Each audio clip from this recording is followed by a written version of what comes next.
We are back with Radio Cope-A-Cetic. It's Orlando with my buddy Chris Cope. Woo!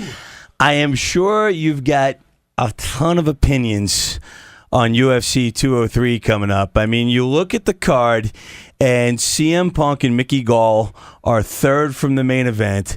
And if you look at all of the Fox coverage, if you look at all of the mainstream coverage, all you're reading about is that third from the top fight, which I don't remember happening any other time. Yeah, I mean, it's like, hey, Dana, let's just let every random person on the street go ahead and fight in the UFC. Let's take all the hard work away from every single fighter that's gone out there and sacrificed their whole life to make it there and say, you know what? I think you can fight the UFC. Let's just hop aboard. You got a little fame. Let's get you in there. Do you think CM Punk gets met with resistance in that locker room?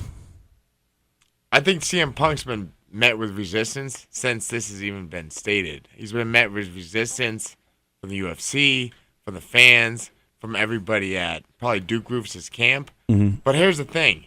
He's met it head on, and he's been completely transparent with everybody, saying, yes, I've got no background. He did a Facebook Live video for the UFC, and it's hard not to like the guy. Every single time the guy gets on camera and talks about it, it's hard not to like him.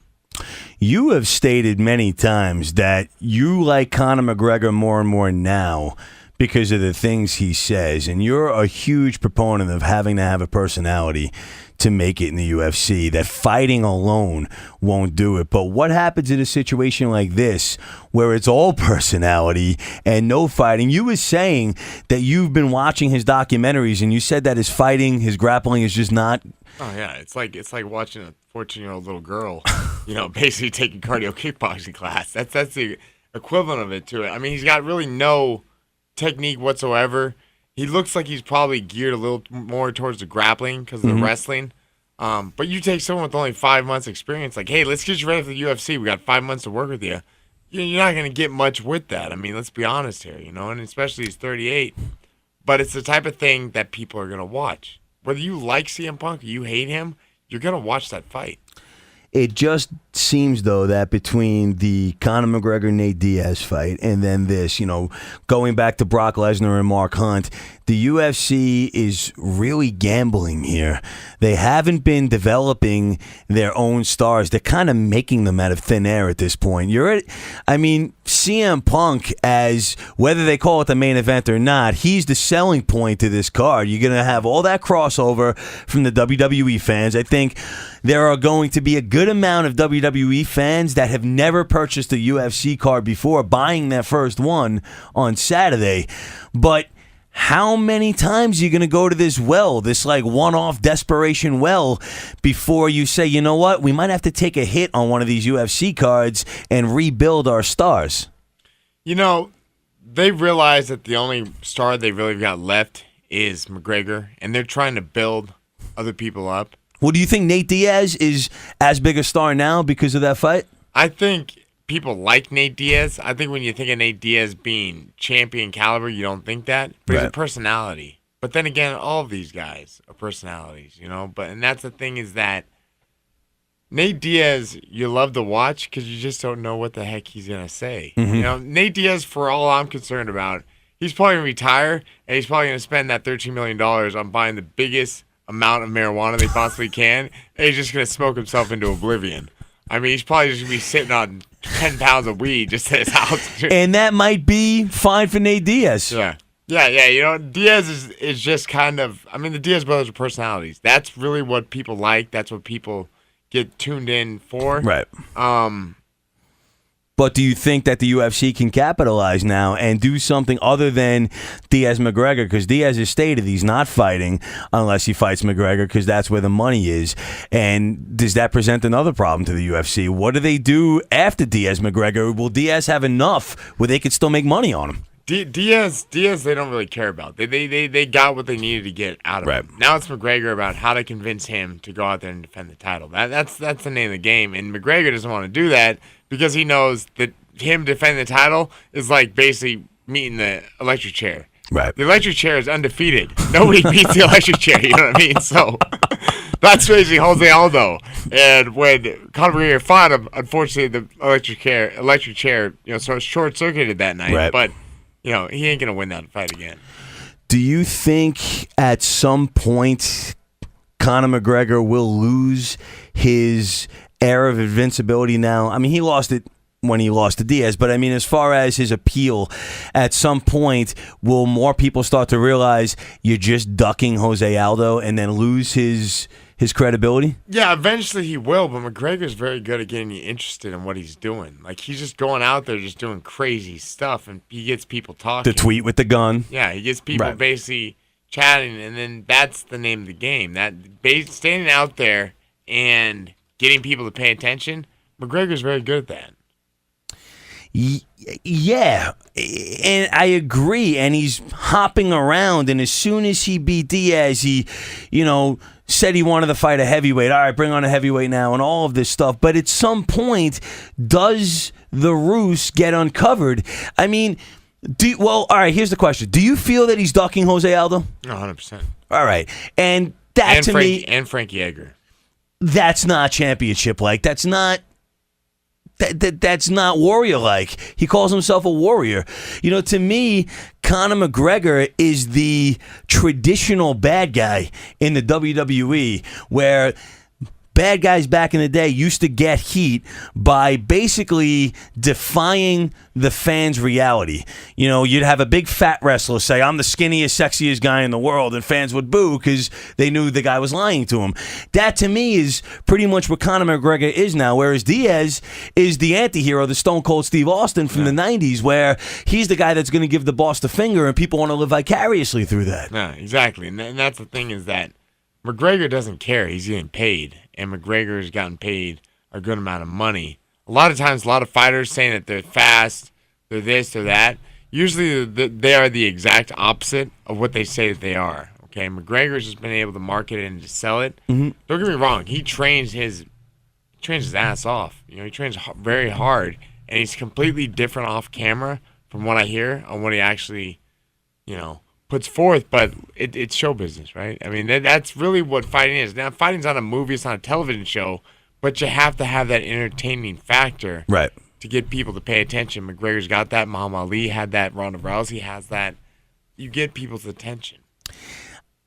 The way I'm looking at it is that between the UFC's lack of stars, or the UFC going to all these different wells to try to make stars, and then having a situation like John Jones where Dana White had to come out and say, well, John Jones did take a banned substance, but it wasn't the same bad substance that I thought it was going to be. Why would you come out and do that unless that's your way of saying we really messed up? Yeah, they messed up, and they know they messed up. And the biggest thing is not so much the UFC is messed up; it's John Jones messed up. Like if players in the NFL are using steroids, whose fault is that? Is that the players, or is that the NFL's fault? John Jones could have went down as being the greatest of all time. Problem is, nobody really knows who John Jones is like they know who Conor McGregor is. Right. But why make such a big deal over the fact that it was a different banned substance? Who cares if it was a banned substance? Like, what was Dana trying to prove? Trying to cover their own tracks and trying to do everything they can do before the sale went through. I mean, the biggest thing was that fight happened, then the sale went through officially 5 days later, so they needed to do whatever they could do to keep everything clean and clear to make that sale happen. Because everyone got paid after that, Right.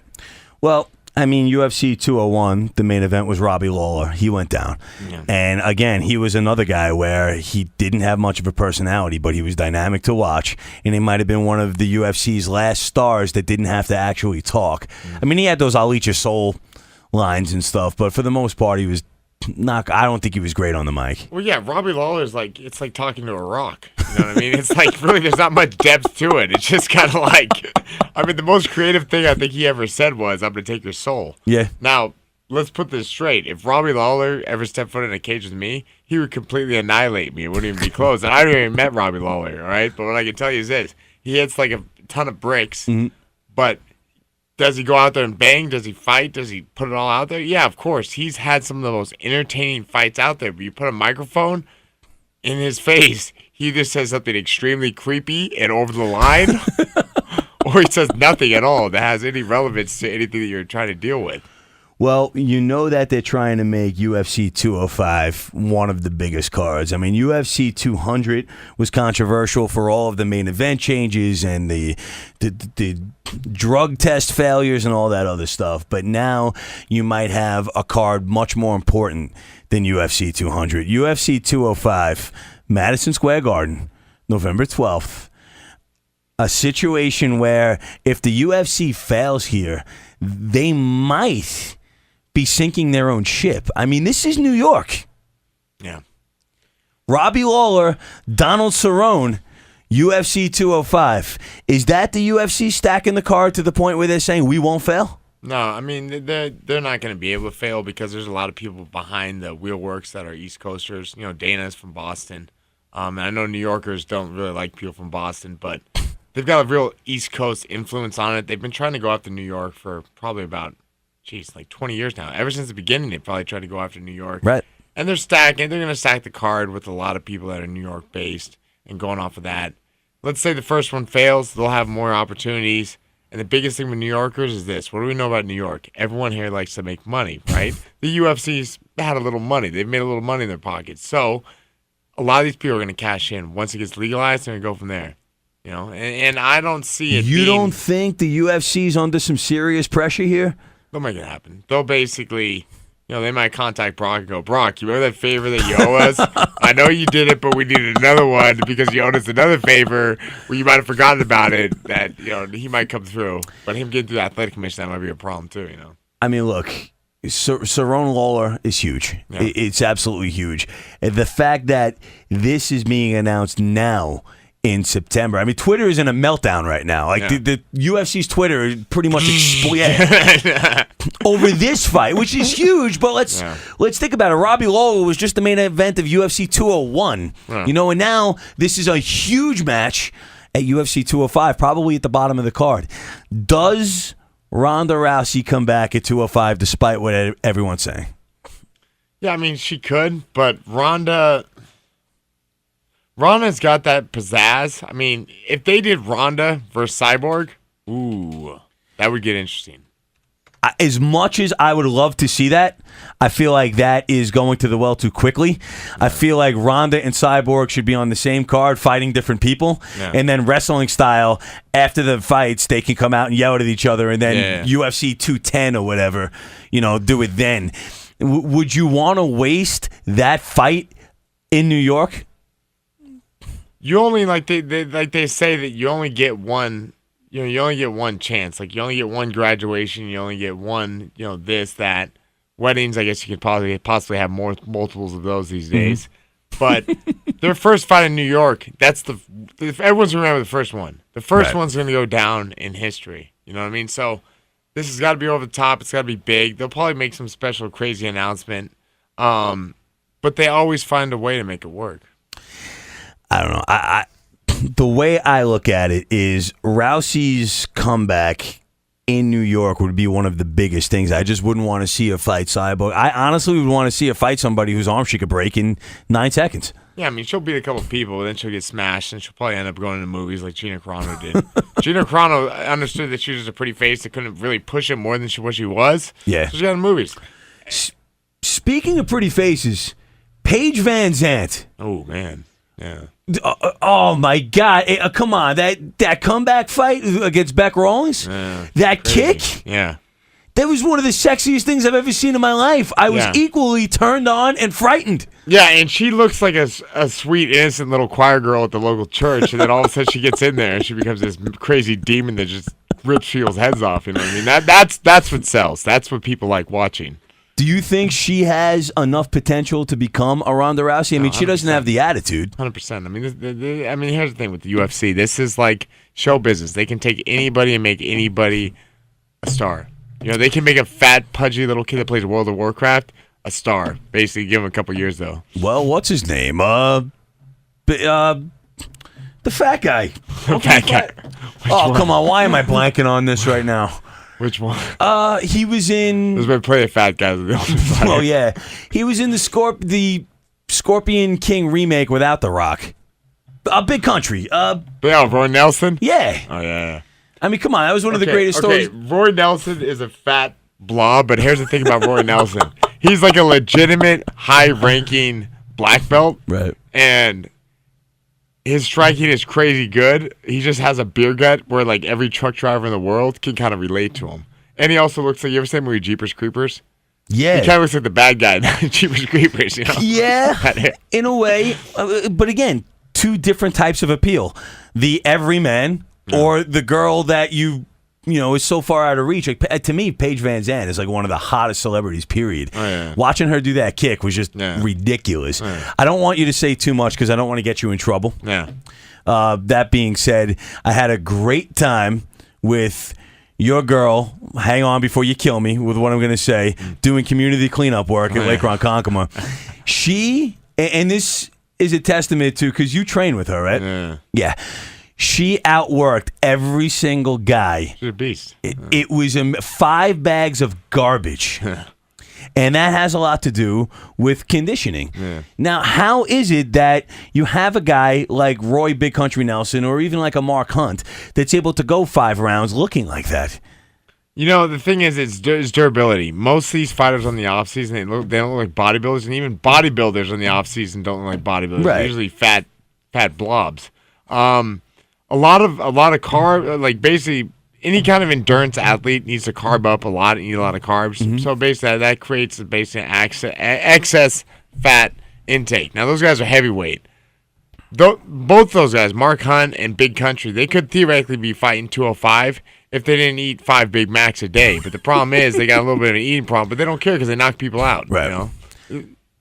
I mean, look, I've struggled with my weight my whole life. I was always told carbs in the morning because carbs is fuel, protein at night because when you go to bed, your muscles will absorb the protein.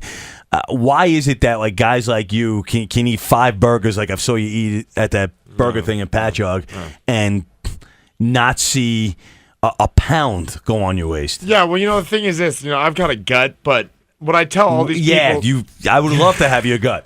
What I tell a lot of people that come to the gym is this, that, you know, a lot of people come into, you know, my gym or a lot of the gyms, you know, here in Long Island, and it's all about aesthetics, about abs, pecs, and this and that.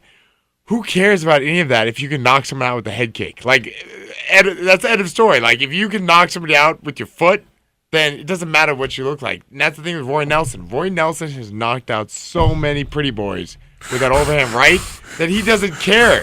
He could have this ridiculous, crazy beard. His face can be crooked. He can have a gut that looks like he swallowed a small family. Sure. But he doesn't care because you know what? He knocks people out. And that's all the confidence you need. You know, we'll probably watch UFC 203 together. And from everybody that I've seen, you know, Faber Rivera is actually the fight that I'm looking forward to seeing. When is Faber going to retire? I mean, this guy just keeps fighting. It's like you be called 33-9. You could be called the California Kid for so long, but dude, you're going on like 40. You're not a kid anymore. You're like you're a grown man. Like you've been a grown man since you've had that name. Do you think it's impressive though? Do you think it's? Oh yeah, 100%. I mean, the problem is this: that Faber's very good. He's very good at what he does, but the thing is that he doesn't. He knows he's not at the point where he can be champion. Because to be champion, he's going to have to beat Dominic. Right. The problem is, Dominic's got his number, and he knows that. And then for 145, he's going to be champion. He's going to have to beat Aldo. All those guys' number. Right. So what's he going to do, go to 55? No, it ain't going to happen. So you think this might be his swan song? We'll see. I mean, the problem is with a lot of fighters that have a great difficulty walking away from is that identity and knowing that that's what you spend so much of your life doing, and then walking away from that identity. I know that was my problem as well, too. I mean, you take someone like Forrest Griffin, right? Forrest Griffin gets paid not to fight. Chuck Liddell gets paid not to fight. Like, Dave's not like, hey, I'll tell you what, I'm going to pay you money not to fight. That's like, I'm going to pay you to quit. I'm literally going to pay you to quit. Yeah, but what was it like for you? I mean, because you've been fighting since you were 7. You've been training. It's the hardest thing to do. It literally is. When you spend so much of your life working for that identity, and then you get it, then all of a sudden, you know, you retire, and then like, what am I now? Like, what am I doing now? And that's why the biggest thing, the most important thing is reinventing yourself. That's why, like Dwayne Johnson, I've got the utmost respect for that man because he put everything into football. That didn't work out. Then he went to wrestling, put everything in that. That worked out. Then he went into movies, but he's constantly been able to reinvent himself, just like Arnold. He's the Rock. Dwayne Johnson is the highest paid actor. Oh yeah, I mean he's a rock, man. Check out his Instagram. Like I'm just completely like infatuated with his Instagram because whatever that guy says, you're just like, oh, this is awesome. I don't know. You might have a movie star look, but I honestly thought you were coming out of retirement at that bar when we watched UFC 202. Oh, I know. Yeah. What happened in short was that Chris was sitting with his back to a group of people that was standing at these two bar tables. We were sitting down, and Chris's girl wanted to walk past, and she said, "Excuse me," and the guy wouldn't move. Yeah. So Sherry tried to squeeze past. Yeah. And the guy turned around and said, "Where do you want me to go?" So she saw it. You didn't. I did. And I was like, just relax. Just relax. And then I tried to get by him, and he gave me an attitude, but that you heard. Yeah. You stood straight up, and you were very calm about it. You're like, buddy, none of that here. This is not the place for a turnaround. And then that guy got loud with you. I honestly thought, I really thought you were coming out of retirement. Yeah, but see, he turned around, and then he basically moved the table, but that's like the CM Punk fight. I was like Mickey calling that deal. That's a lose-lose deal because if I basically let the guy hit me, then they're like, oh, I just beat up a UFC fighter, no big deal. But then if I hit the guy, then all of a sudden I get the stage name C Murder, and then the court of law with the judge. Yeah. And no matter what I do, it's a lose-lose type of thing. That's what was hard about it, was watching you have to restrain. And not that I'm saying you should just go around punching people, but that guy was a total D-wad. And then his friend who kept coming up to me after it was over trying to be nice and be my buddy and stuff. It was so funny because he's like, you see my friend over there? His cousin is fighting for UFC. You never know who you're sitting next to, guys, so you should be careful. I'm like, you're right. Yeah. You're right. You never know who you're sitting next to. That's that kind of that kind of stuff happens all the time. And the thing, the way that I look at it is that, when that light goes on and you want to go and everything else, a switch gets kind of flipped, And the biggest thing with that is, I worked security in a bar for a lot of years, and I've seen everything I possibly could see. The guy moved the table. He kept trying to apologize, and I'm like, all right, listen, this is just a waste of my time. Right. Get the F out of my face. Well, once he realized that he kind of bit off more than he could chew. Well, it's...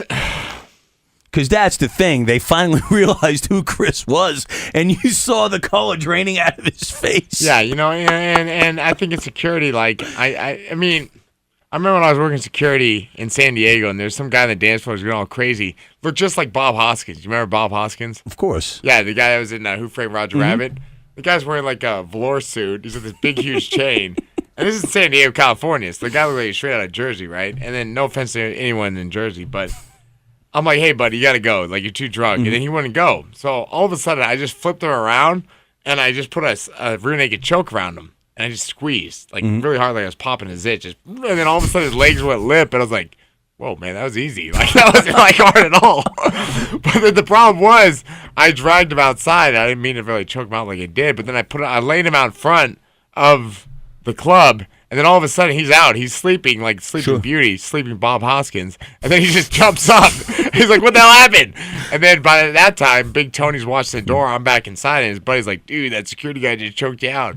But then I thought to myself, it's literally it's not like shooting fish in a barrel. It's like shooting a dead fish. It's not even moving. It's that easy. It's pretty bad. And once you get the power of that, it's crazy. Joe Rogan talks about it. The average public and the average person has no idea what they're up against with some of the people, the way they trained and everything else. And that's the scary thing about it, is that if you really go after somebody and you really let them have it, them being able to defend themselves, that's a scary thing, because a lot of these people, especially when they're drunk, they have no idea really what's going on. And with a lot of these fighters that are out there, that's something that they constantly have to deal with time and time and time again. Why? Most people, besides the fact of War Machine that I've hung out with and everything else, I've never seen them go out of the way to try to get in fights. They're usually some of the most mellow, laid-back types of individuals that are out there. Fighting's your job. Why would you want to do it unless you're the Diaz brothers? Why would you want to do that when you're off? Well, I mean, the thing is, too, the Diaz brothers smoke so much weed that they're comatose half the time, and they can't even move. You know what I mean? So There was a story of these two MMA fighters that were in Los Angeles, and they were dressed up like chicks at Halloween, and they were walking down the street, and some guys like kind of messed with them. Dude, they beat like 8 guys up, like straight up 8 guys just got dominated by these 2 guys. But that's the thing about it is that, a bar for the most part, a lot of people are drinking, liquid courage, and right. And the biggest thing is, what I tell every single person. There's either 2 places you're going. You're going to jail or you're going to the hospital. Right. It's very rare do you walk out of something. Back in the 80s, maybe you could because there wasn't really surveillance cameras. Now, everything's videotaped. For all you know, they're probably Facebook Living with the police department or something. Well, as we wrap this up, we've got, I'm not going to say it's a huge card. Miocic, Overeem. What do you think? Overeem, I think Overeem might pull an upset. He on beat this. Brock. Yeah, Brock. He beat Brock, but this weird thing about this Miocic guy. He's got this crazy Croatian name, but the guy's as American as you possibly can think. It's like, what's the deal? You know what I mean? And Overeem, if he gets a lot of that horse feed in his system, he's probably gonna test positive at the fact, but he's got a shot at beating him. All right, we will probably talk to you on Facebook Live on Radio Cope-A-Cetic the night of the fight, and then we'll see you next week to talk about UFC 203. It's my boy Chris Cope. Yeah, baby! Woo! We'll see you next week.